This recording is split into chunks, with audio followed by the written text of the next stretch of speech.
Olá pessoal, tudo bem? Bem-vindos aí a mais um vídeo do canal. Aqui eu tô com o Peugeot 206, mas é um defeito que pode acontecer 206, 207, Peugeot, Citroën, Volkswagen, Ford, Fiat, em qualquer carro, tá? Um barulho de batida, desgraçado, que dá pra tirar você do sério. Desmonta o carro, não tem nada.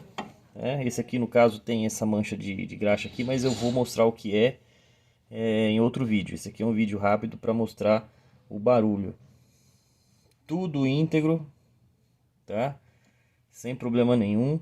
Mas aqui, ó, visualmente, né, sem nenhum problema visual. Só que aqui você fazendo força, não sei se dá para escutar o barulho. Ele tá com folga na bieleta, tá?